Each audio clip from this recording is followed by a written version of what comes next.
Merhabalar, şu an Antalya'ya bağlı Side Antik Kenti'ndeyim. Bir iki gün tatil yapmak amacıyla İzmir'den geldim. Yanımda bisikletimi de getirdim. Birazdan Side merkezi içinde çekim yaparak dolaşacağım. Burası hayatımın 20 yılını geçirdiğim yer.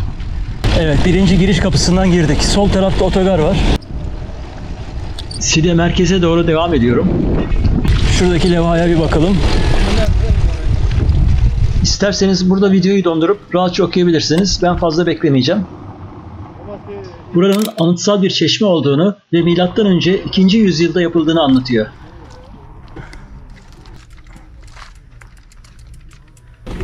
Side'nin her tarafı tarih kokuyor tabii. Pandeminin bittiği, yasakların kalktığı ilk günler. Şu anda Side merkeze doğru bisiklet sürüyorum. Merkeze 1 kilometre civarı yolum var. Bu videoyu 2021 yılı Temmuz ayında 2-3 günlük gezim esnasında çekiyorum. İleriki bir tarihte belki yayınlamayı düşünüyorum. Ben bu kentte 1990 yılından 2009 yılına kadar yaşadım. Pansiyon, dükkan gibi iş yerleri kiralayarak bu turizm kentinde esnaflık yaptım. 27 yaşımdayken buraya geldim. 46 yaşıma kadar burada bir fiil kaldım ve hayat mücadelesi verdim. Side Müzesi. Şu an karşıda gördüğünüz antik şehir girişinde yer alan bu çeşmenin önünden binlerce kez geçmişimdir. Turistlerin poz vererek fotoğraf çekmeye bayıldıkları yerlerin başında gelir. İsmi sanırım Vespasianus Anıt Çeşmesi'ydi. Dünyanın en eski çeşmeleri arasında sayılır. Side antik çağlarda eğlence, alışveriş ve kültür merkeziydi. Giriş kapısında ziyaretçileri etkilemeye çok önem verildiği bu çeşmeden bile anlaşılıyor. Sol taraf amfiteyatro. Sütunlu yol. Bunun girişinde demek ki yukarıda kemerler varmış.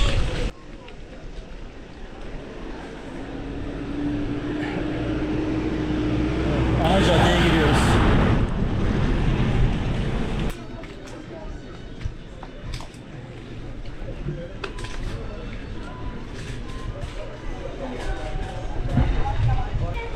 Side ana cadde.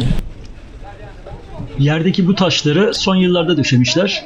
Eskiden burada normal parke kaldırım taşları döşeliydi.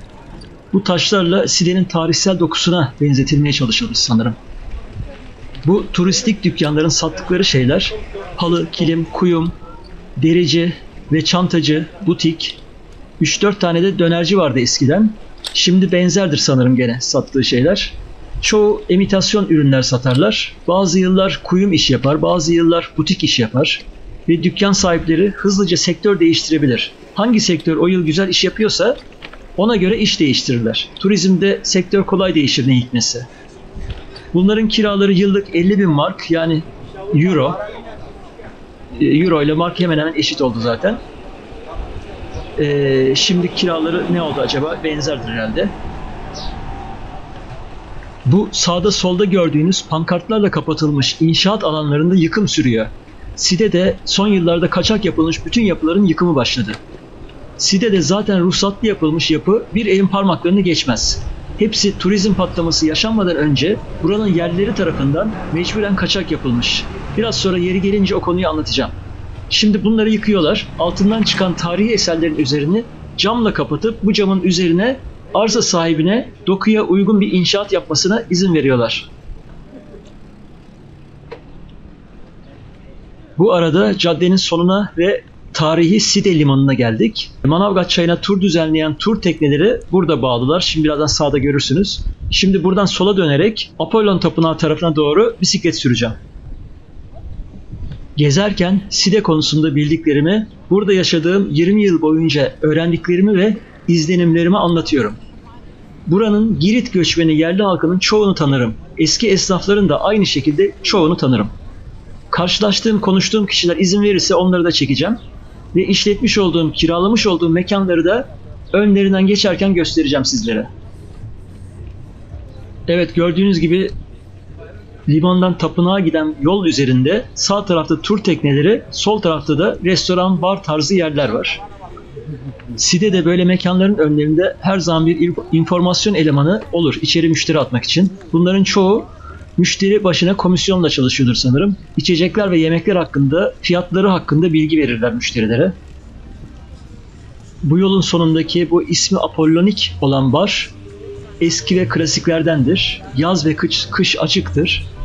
Ve otantik bir ortamı vardır içerisinde. Tavsiye ederim görmenizi. Sahibi Harun isminde bir arkadaş. Babadan oğula geçme eski bir mekandır. Antalya Side ilçesi Apollon Tapınağı. Evet, şimdi Side Apollon Tapınağı'na geldik. Burası Side'ye gelen her turistin mutlaka ziyaret ettiği bir yerdir. Konumu da zaten tam yol üzerinde. Side antik limanına yapılmış. Antik çağda denizden gemilerle gelen ziyaretçilere, tüccarlara Side'nin ihtişamını gösterip etkilemek için yapılmış.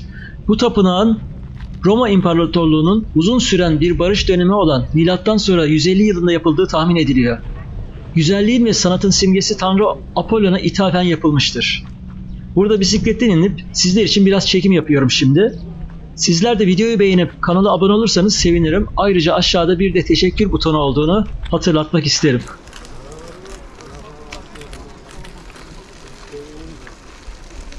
Şimdi Apollon Tapınağı'nda akşam saatlerinde yaptığım çekim.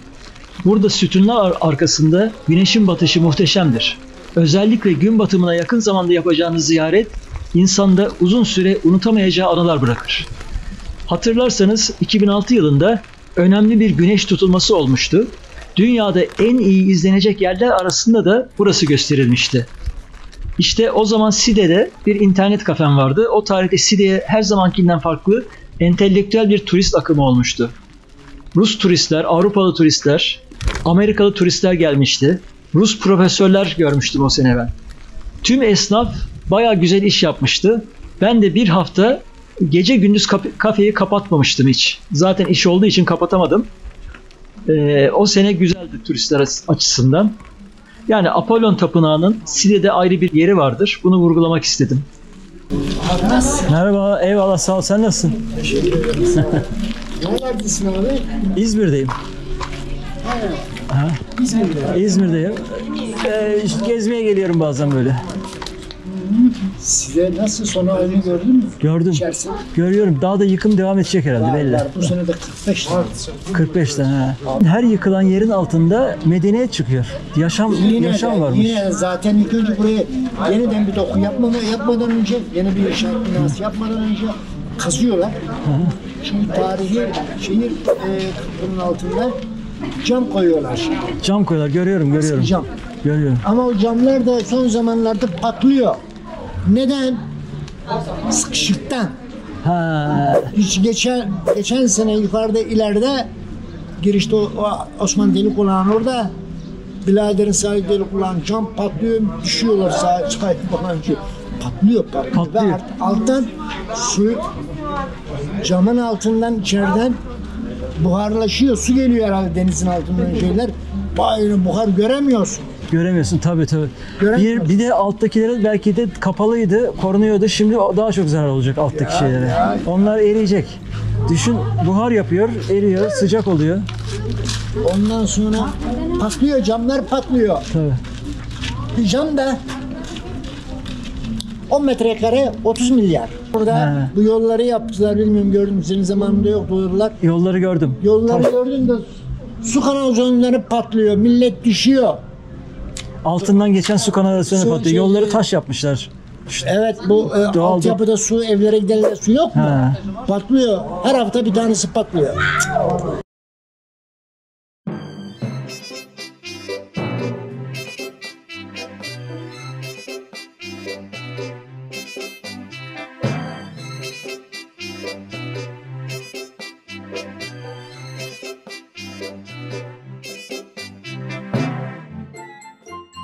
Evet, şimdi Apollon Tapınağı'ndan çıkıyorum.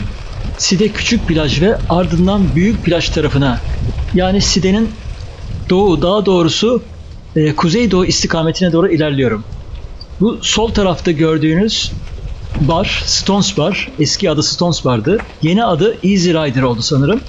Eski Stones Bar'ın sahipleri iki kardeş Levent ve Esen ve babaları birlikte işletiyorlardı.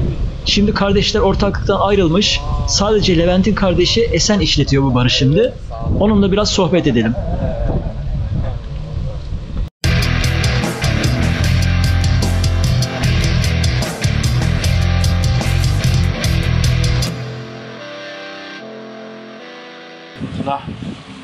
Patchover, Red Devils, Eispresse in Helsinki here. So gute Freund. İsim tuttu. Cafe Easy Rider. Ersen kaç senede sen Side'de doğdun büyüdün değil mi? Abi ben turizm içine doğdum. İçinde doğdun. İçinde doğdum. Çocukluğun da hep burada geçti. Aynen Biliyorum abi. ha. Ben 3-4 yaşındayken benim babam burada Side'nin o zaman tek oteli vardı. Ha. Turtel Motel. Orada genel müdürdü. Anladım. Aynen. Turtel Oteli hatırlıyorum. Ben Evet. Cennet Oteli'nin yanında. Aynen. Evet, yanında evet. Turtel birinciydi yani. Evet, evet. Ben ilk üstsüz turisti gördüğüm zaman Aha. İnanamamıştık. Bütün otel personeli böyle bakıyor. Nasıl olur ya? Üstsüz. Yani yanında kocası, çocuklar falan var. Şok olmuştuk. Eşin nereli? Alman. Almansınız. Alman. From Germany, Alman. Ha? Derim ki, you know what is the best part of Cafe Easy Rider?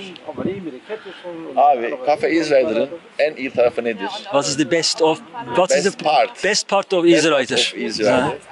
Abi, buraya gelen insanlar, müşteriler. Free. Müşteri olarak gelirler, Ha?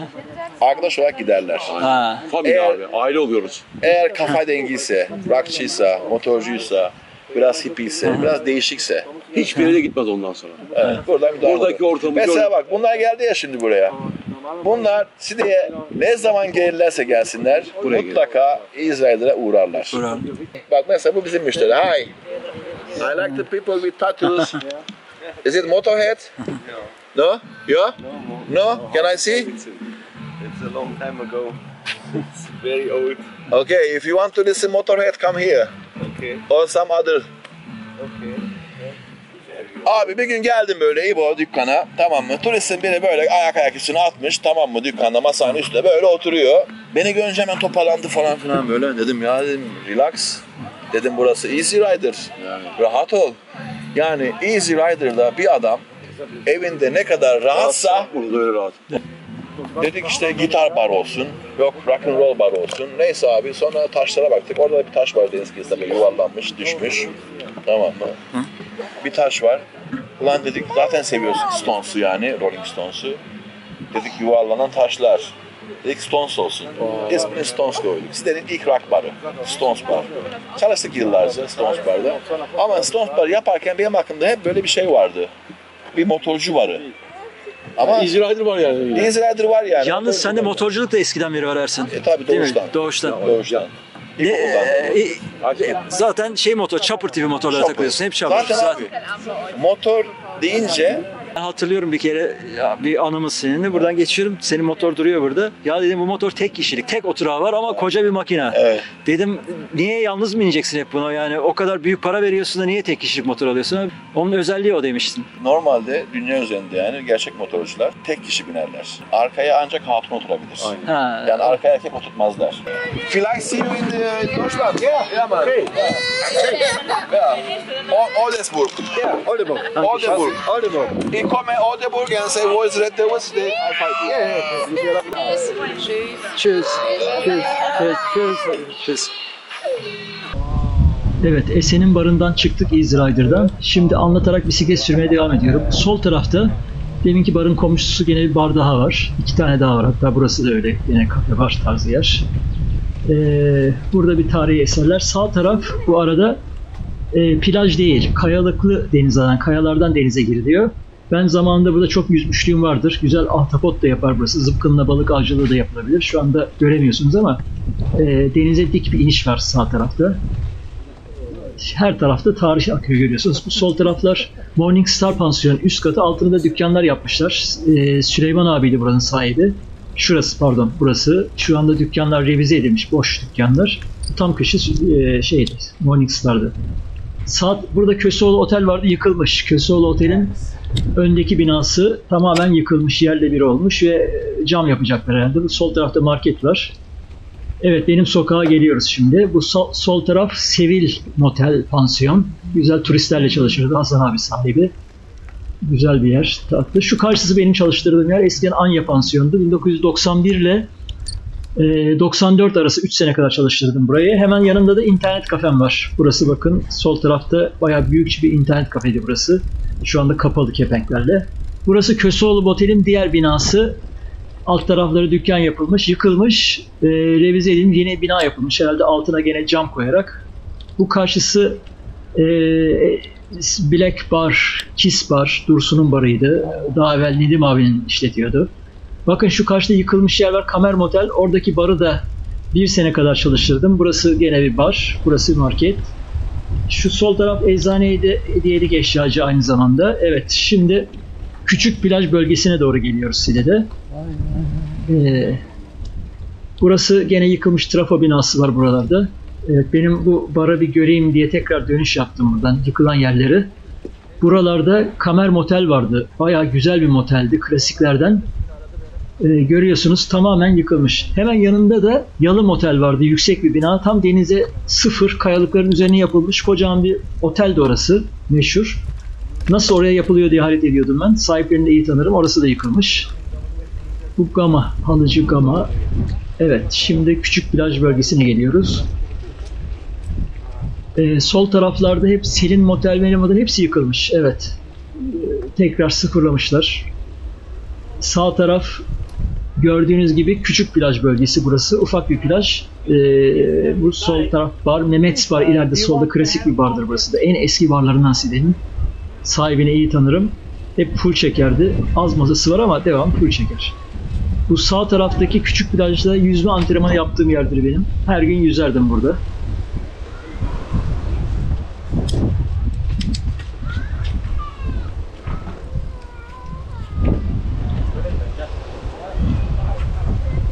Bu sol taraf yıkılmış gene. Büyük bir motel vardı burada. Yeşil İpekler'in yeri vardı. Bu sol taraf Ali Torik'in yeri. Biraz sonra onunla konuşmaya geleceğim. Burası da kafeteryaydı. Yıkılmış, butik olmuş. Değişiyor tabii size de her şey. Şimdi burası Royal'e geliyoruz. Royal, Hasan'ın yerine geliyoruz. Hasan'ın eşi duruyor burada. Evet, bir merhabalaşırız şimdi. Kendisi. Merhaba. Merhaba. Nasılsın? Sağ olun. Telefonda konuşuyorsunuz sonra. Hasan burada mı? Hasan gelecek biraz sonra, alışverişe gidecek. Tamam. Yarım saat sonra. Tamam, sağ olun. Çok eskiden tanıdığım, 90 yılından beri olan arkadaşım Hasan'ın eşiydi. Biraz kendisiyle görüşürüm daha sonra. Park yapmışlar. Sol taraf gene bir motel vardı orada, pansiyon eskilerden. İsmini hatırlayamadım şu anda, birden aklıma gelmedi ama o da yıkılıp tekrar yapılmış. Evet, büyük plaja doğru devam ediyor bu yol. İleride büyük plaj başlıyor. Side'nin aslında bitiş noktası, tarihi eserlerin yoğun olduğu eski pazar yerinin bittiği yer. Kütüphane bölgesi, kitaplık bölgesi, yani çok enteresan yerler. Birazdan oraları da göstereceğim.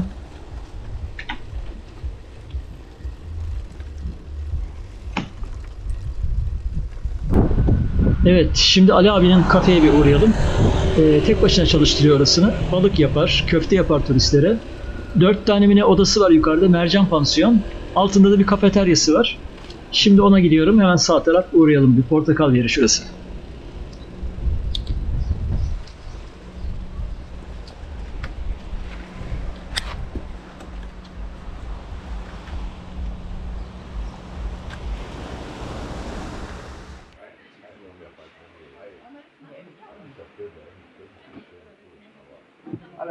Nere?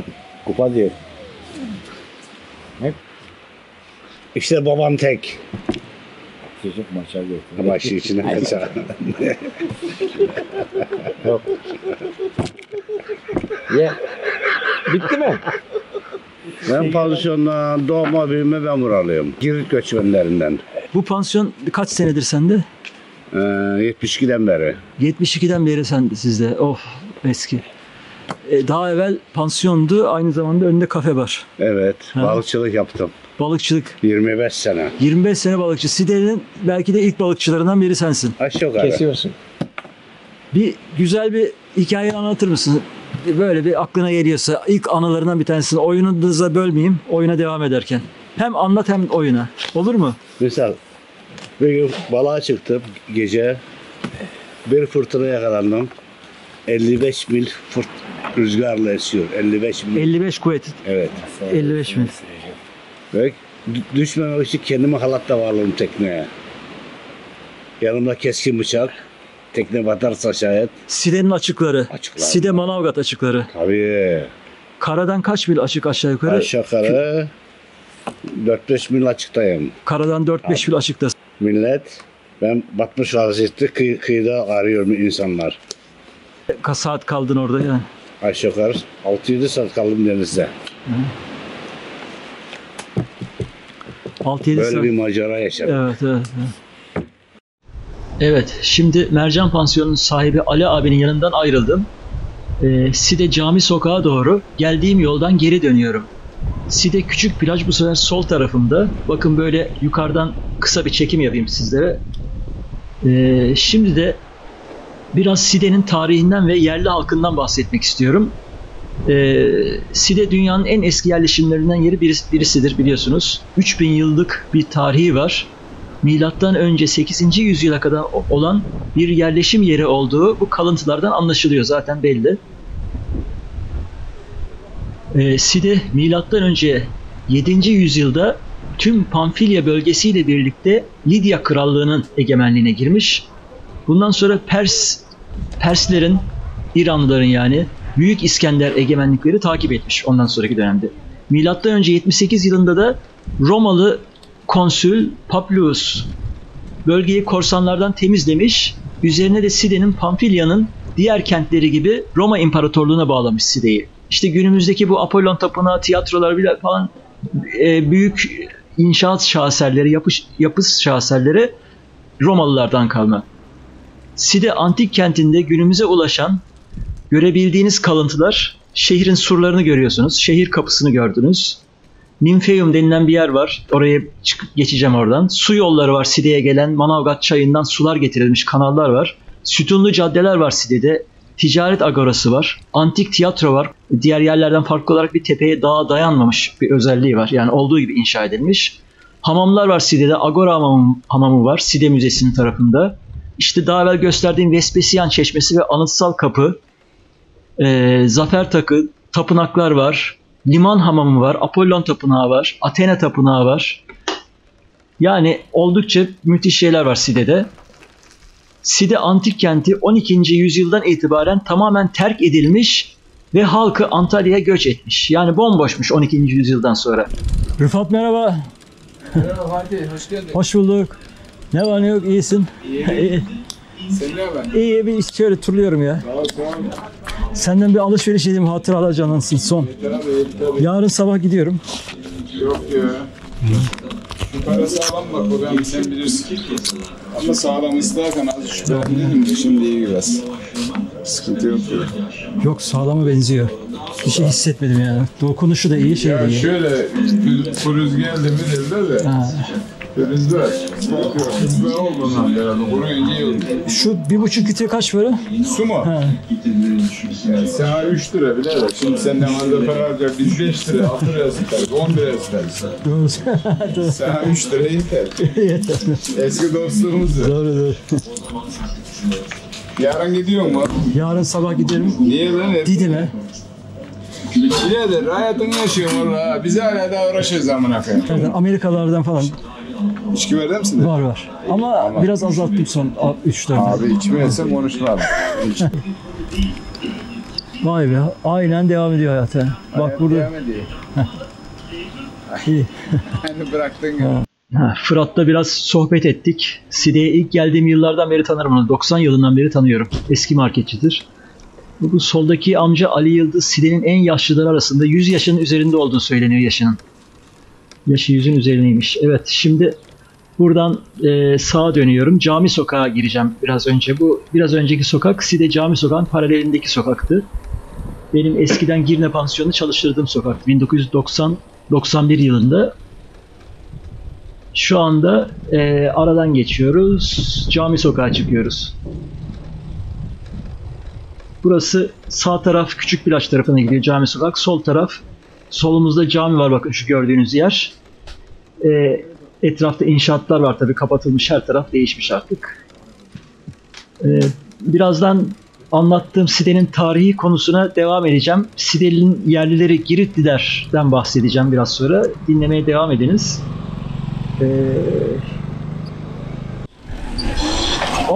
Halim merhaba. Nereden nereye? Turluyorum ya Side içinde biraz. Şimdi çıkacaktım biraz sonra. Hoş geldin. Hoş bulduk. İyi, bisikletle turluyorum. Birkaç tanıdıklara bakıyoruz şöyle. Bisikletli özel maşallah. Ha, Daham bu. Nereden nereye işte öyle. Kamerayla çalıştırdın. Ha, şimdi bazen açıyorum bazen koyuyorum, şu anda çalışıyor. Nereden nereye? Çekiyorum böyle. Ayarlı. Duruma göre istediğim şeyi çıkartıyorum, istediğimi koyuyorum böyle. Evet evet. Evet, şimdi Side Büyük Plaj'ın başlangıç tarafındayız tam. Biraz sonra Büyük Plaj'ı göreceğiz. Nymphaeum bölgesi diyorlar buraya. Benim geldiğim zamanlarda burada bir Nymphaeum disco vardı hatta. Neyse, şimdi Side'nin asıl yerli halkını oluşturan Girit göçmenlerini biraz anlatacağım.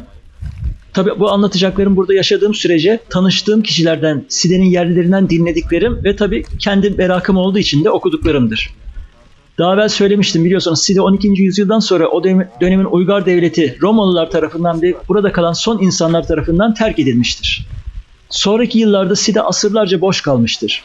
13. yüzyılda Selçukluların, 14. yüzyılda ise Hamitoğulları Beyliği ve Tekelioğullarının egemenliği altına giren Side, bu devirlerde yerleşim hiç olmamış. O devirde bile Side'ye gelmemişler, yerleşmemiş o halk.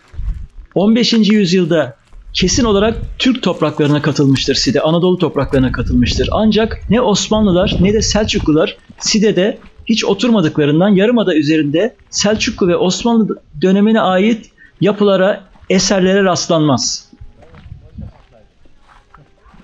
Side'de yerleşim şimdiki yerli halkı olan Giritlilerin gelişiyle ilk defa başlamıştır. Peki kim bu Giritliler? Bunlar mübadele yıllarında Girit adasından göç etmişlerdir. Biliyorsunuz Girit Akdeniz'in en büyük adalarından biridir. Yüz ölçümü neredeyse Kıbrıs'a yakındır. Ve Akdeniz'in tam ortasında bulunur. Fakat Giritliler aslında o adaya da Anadolu'dan götürülüp Osmanlılar tarafından yerleştirilmişlerdir. Girit adası 344 yıl boyunca Osmanlı hakimiyetinde kalmıştır. Adayı Müslümanlaştırmak amacıyla, adayı aldıktan sonra Müslümanlaştırmak amacıyla, oradaki yerli halka iç içe yapmak amacıyla buradan oraya götürülmüş olan Türklerdir. Tabii zaman içinde ada halkıyla evlilikler, Rum kızlarıyla evlilikler doğal olarak olur. Türklerle ve Rumlar arasında akrabalık ilişkileri ve kapalı bir adada olma sebebiyle et ve tırnak gibi olmuşlardır. Osmanlı'da duraklama döneminin başlamasıyla patlak veren isyanlar, başka devletlerin de kışkırtmasıyla milliyetçilik akımlarını başlatınca adanın Yunanistan'a bağlanması, oradaki Türk halkına başlayan zulümler neticesinde 1890'larda Ege ve Akdeniz'e ve buraya göç başlıyor. Bu köye Side köy içine yani Selimiye derler. Selimiye'ye 15-20 aile getirilmiş. Her aile ortalama 5-6 kişi ise 100 civarında Giritli getirilmiş yani buraya. Fakat onlar geldiğinde burada daha evvel mübadeleden önce adalardan kaçıp gelen Rumlar varmış ve buralar onların tapulu mallarıymış. Bu arada bakın Büyük Plaj'a geldik. Büyük Plaj bu bölgede Side'nin en sevdiğim, en çok vakit geçirdiğim kısımlarından bir tanesidir. Ben buraya her akşam koşu yapmak için gelirdim. İleride Robinson kulüp vardı. Oraya kadar giderdim, gelirdim tekrar. Harika bir denizi vardır. Açık deniz zaten ilerisi. Karşılarda adalar madalar yok yani gözle görülen hiçbir yer yok. Burada su sporları yapıyorlar bakın karşı tarafta. Bu taraf Side bölgesi. Karşıda uç kısımda Apollo Tapınağı var. Döndükten hemen sonra karşıdaki burnu. Side'nin küçük plajı ileride. Küçük plajın uzantısı olarak burada büyük plaj başlıyor. Büyük plaj çok geniş bir alan. Kumu harikadır, ince kum. İleride oteller açılmaya başlandı. Aslında Sorgun ormanları başlıyor ama o ormanların içinde de otel yaptılar. Bakın buralara kadar arabalar geliyor böyle. Zaten her taraf tarihi eser gördüğünüz gibi. Evet, şimdi dönüşe geçtim. Gene küçük plaj tarafından ana caddeye doğru gidiyorum. En son nerede kalmıştık? Giritliler buraya geldiğinde ilk bu bölgede Rumlar varmış demiştim. Vay Levent merhaba. Eyvallah sağ ol. Sen nasılsın? İyi olsun ya. İyisin. Esen'in abisi Levent'le konuştum. Benim iyi müşterimdi internet kafede. Merhabalaştım onunla. Şimdi bu küçük plajın karşısındaki ara sokaklara daldım ki biraz önce buraya gelen ilk yerlileri Giritlerle ilgili konuya devam etmek için dedim 10-20 aile civarında gelmişlerdi. 100 kişi civarında. Bu bölgeye o zaman Gavur'un çiftliği, kendi diliyle Cavır'ın çiftliği derlermiş.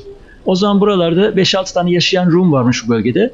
Bunlar müze taraflarında bir kireç ocağı yapmışlar. Buradaki eski eserleri, Romalılardan kalan kalıntıları, taşları o ocakta eritip kireç yapıyorlarmış.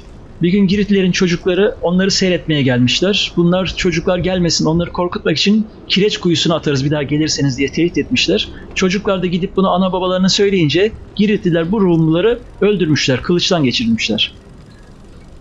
Bu da bir hikaye böyle. Şimdi bu Giritliler daha evvel Manavgat'ta bisikletle gidip gelirlermiş. Burada değirmencilik, yapı ustalığı, işte terzilik, berberlik erbabılarmış. Eskiden Rumlar da böyleymiş gerçi. Hatta o Rumların çocukları yıllar sonra kendi ülkelerinden, Yunanistan'dan ellerinde tapularla Manavgat'ta işte Side'deki baba evlerine miras istemeye gelmişler bir dönemlerde. Daha sonraki yıllarda göçmenlerin sayıları artmış tabii. Gelmeye devam ettiği için. Bunların barınmaları için devlet bunlara Tugay oğullarının yanında 133 tane hane yapılmış bu Tugay oğulları. Oralarda iskan ettirmiş bunları. Bugün Antik Side Tiyatrosu yakınında bulunan, daha önce kalan Rumlar oturduğu için buralarda Cavırın Çiftliği denen yerde yapılan bazı tek katlı, bazen altı ahır, üstü tek göz evlerde tüm aile fertleri bir arada kalıyorlar. İlk gelenler adeta yiyecek ekmeğe muhtaç çünkü buralarda bir şey yetişmiyor. Taşlık, Manavgatlar buraya taşlık diyorlar. Antalya'dan gemi ile gelecek lahanadır, pırasa, şeker yolunu gözledikleri günler geçiriyorlar. Yani çok yokluk çekiyorlar buralarda. Bölge halkı Side'ye gelen Giritli göçmenleri yıllarca Kriktoz ismi takarak aşağılıyorlar. Buna karşın iyi tarafı da oluyor tabii buraya gelmelerinin. Girit adası ile Side'nin benzer tarafları var.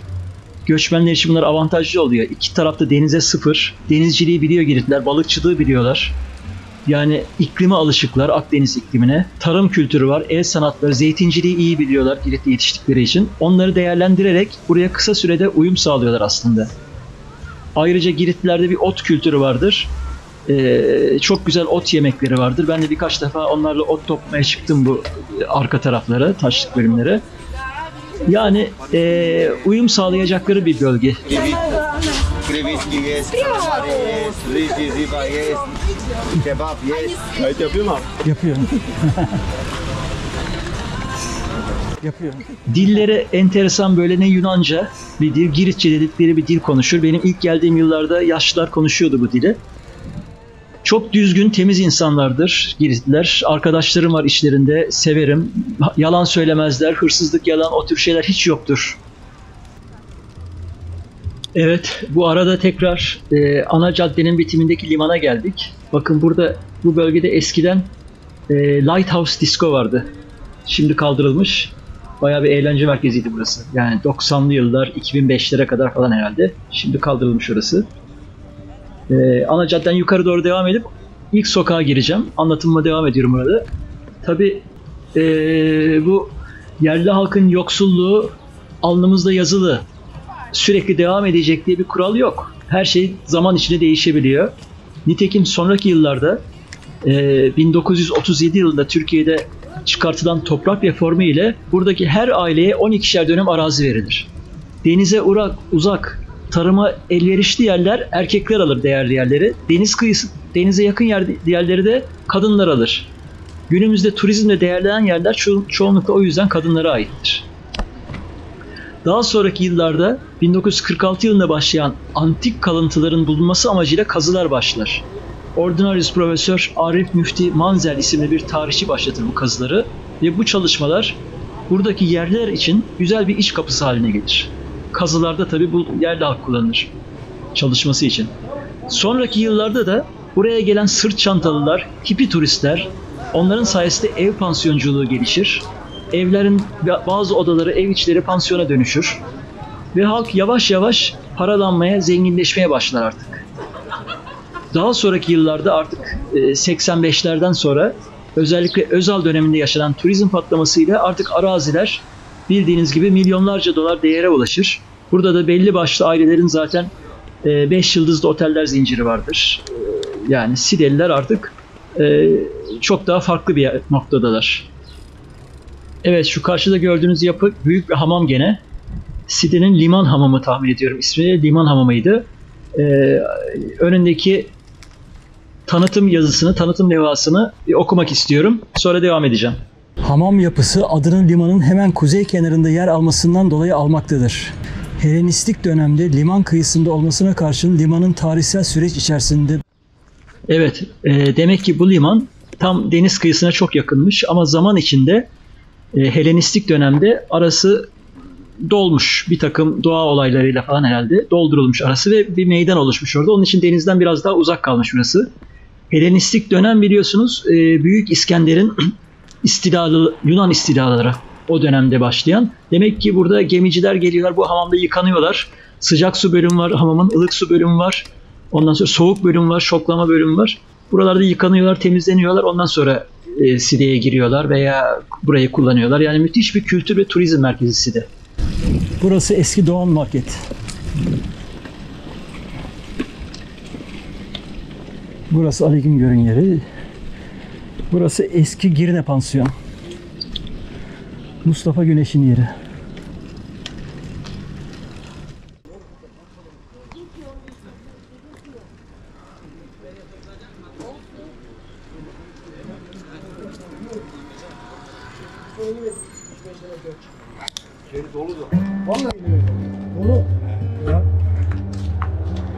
Ne haber? İyisin? Getirmişsin kamerayı. Getirdim. Gittiğim her yere o bisikleti de getiriyorum, kamerayı da götürüyorum.